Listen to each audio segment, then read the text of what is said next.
and welcome to Elsie Screen Talk. My name is Larry, and this is my review of The Other Woman.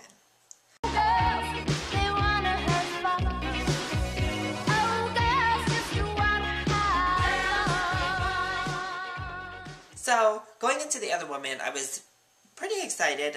It was definitely a matinee for me. I wasn't sure what to really expect, so it was cautious excitement. And it actually pleasantly surprised me. I laughed quite a bit in the movie. I thought it was much funnier than maybe I had originally anticipated. And I thought we got some really nice performances from the actors. What did I like about the film? I thought it was a funny film. I thought there were some pretty good hard laughs. As I said, I thought we got some really great performances, especially from Leslie Munn. She was really great as the wife, and she's really good at that kind of like manic kind of person. But she really she has you rooting for her and has you connect with her as a person in this film, and gives her person a lot of depth. I think some of that is the writing itself, but I think she really brings a great performance. I thought Cameron Diaz did really well. Kate Upton is kind of there to look at, and she looks really good in the film, so there is that. Doesn't do bad. She doesn't like ruin every scene she's in, so that's definitely a positive. But I mean, we've seen it in the commercials. There's literally a slow motion of her butt and boobs and body, and I think that kind of is definitely why she was here. Maybe to give the man who the girlfriends dragged along to the film something to root for and enjoy. And then Nicki Minaj's cameo, I thought she was really funny. I think she does really well. We often see these not actors who want to be in movies plugged into that like secretary or assistant role pretty often, I feel. But I think she did it really well. They gave her a character who I don't think is that far off of who she might be in real life, and I think that's when people excel, when they're not really actors, so don't give them a huge thespian role. Give them something that they can do in their sleep, and I think Nicki Minaj does very well.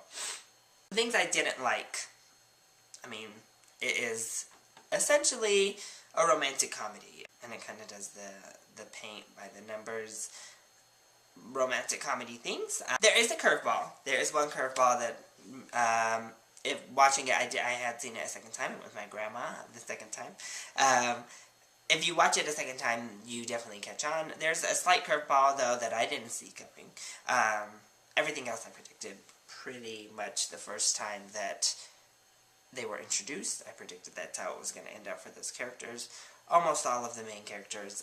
Also, the ending for our main girl, I thought was a little bit rushed, not, like it didn't earn that ending, and it was pretty unbelievable. So for Leslie's character, a little bit unbelievable of a wrap-up type ending, and I think all of the characters got these just wrap-up endings, where you know, here's what's happening to them now, catching up with them.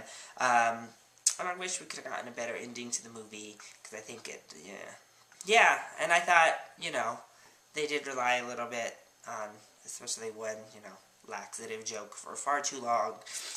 There were some definite cheesy choices thrown in there, music-wise, that kind of took me out of it, where I was just like, really? We're really going to go there. Overall, an enjoyable experience. I would definitely recommend it. As with, I believe, all romantic comedies, I don't know that it's a necessarily must-see in the theaters, but I would say, see it sometime. See it, catch it at a cheap theater. Definitely worth the price of a rental. So once it gets to that point, definitely rent it. But if you're looking for a fun movie that you'll laugh at, I think The Other Woman is a great choice. So I love you for watching. Thanks, and I'll see you next time.